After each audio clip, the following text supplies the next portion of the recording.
അട്ടപ്പാടിയിൽ കാട്ടാനാക്രമണത്തിൽ വയോധികൻ മരിച്ചത് സ്വർക്കന്ത സ്വദേശി കാളി. ആക്രമണം വനത്തിൽ വിറക് ശേഖരിക്കുന്നതിനിടെ മരണം ഗുരുതരമായി പരിക്കേറ്റ് ചികിത്സയിരിക്കെ. കാട്ടാനാക്രമണത്തിൽ സംസ്ഥാനത്ത് 4 ദിവസത്തിനിടെ രണ്ടാമത്തെ മരണം.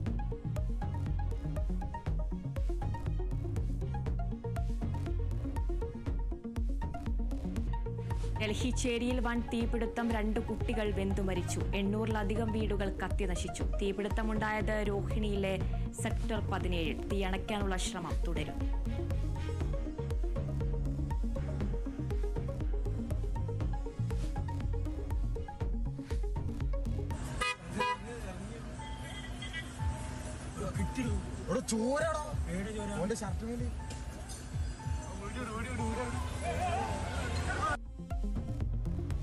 കോഴിക്കോട് കൊടുവള്ളിയിൽ വിവാഹ സംഘത്തിന് നേരെ ഗുണ്ടാ ആക്രമണം. ബസ്സിനുള്ളിലേക്ക് പടക്കം എറിഞ്ഞു, ചില്ലുകളും തകർത്തു. ആക്രമണം മറ്റൊരു വാഹനത്തിൽ ഉരസിയതിനെ ചൊല്ലി. കൊട്ടേഷൻ സംഘത്തിൽപ്പെട്ട 3 പേർ കസ്റ്റഡിയിൽ. പഹൽഗാം ആക്രമണത്തിൽ മരിച്ചവർക്ക് നീതി ഉറപ്പാക്കുമെന്ന് പ്രധാനമന്ത്രി. ആക്രമണം നടത്തിയവർക്കും ഗൂഢാലോചന നടത്തിയവർക്കും തിരിച്ചടി നൽകും. പഹൽഗാം ആക്രമണത്തിൽ ഇന്ത്യക്ക് മുറിവേറ്റെന്നും മൻ കി ബാത്തിൽ മോദി. കശ്മീരിൽ ഭീകരർക്കെതിരായ നടപടി തുടർന്ന് ഇന്ത്യ. 4 ഭീകരരുടെ വീടുകൾ കൂടി തകർത്തു. ഡൽഹിയിൽ പ്രതിരോധ മന്ത്രി, സംയുക്ത സൈനിക മേധാവി കൂടിക്കാഴ്ച.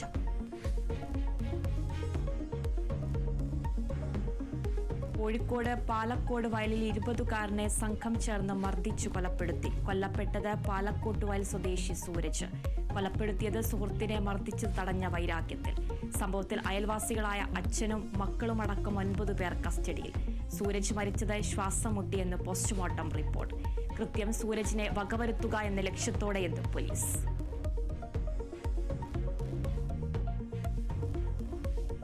CPIM സംസ്ഥാന സെക്രട്ടേറിയറ്റിൽ പങ്കെടുക്കുന്നതിന് കേന്ദ്ര കമ്മിറ്റി അംഗം PK ശ്രീമതിയെ വിലക്കി പിണറായി വിജയൻ. പ്രായപരിധി ഇളവ് ബാധകം കേന്ദ്ര കമ്മിറ്റിയിൽ മാത്രമെന്ന് വിശദീകരണം. അതുപയോഗിച്ച് സംസ്ഥാന സെക്രട്ടേറിയറ്റിൽ പങ്കെടുക്കാനാകില്ലെന്ന് പിണറായിയുടെ വാദം. കഴിഞ്ഞ ദിവസം ചേർന്ന സംസ്ഥാന സെക്രട്ടേറിയറ്റിൽ PK ശ്രീമതി പങ്കെടുത്തില്ല.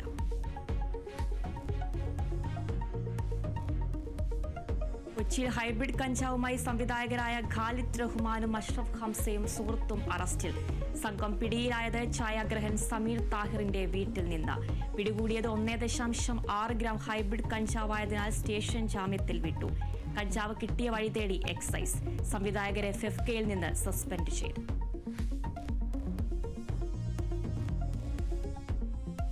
കാനഡയിൽ കാർ ആൾക്കൂട്ടത്തിനിടയിലേക്ക് ഇടിച്ചു കയറ്റി അക്രമി. നിരവധി പേർ കൊല്ലപ്പെട്ടു. അപകടം വാൻകൂർ നഗരത്തിലെ ആഘോഷ പരിപാടിക്കിടെ. അപകടം ആസൂത്രിതമെന്ന് സംശയിക്കുന്നതായി അധികൃതർ.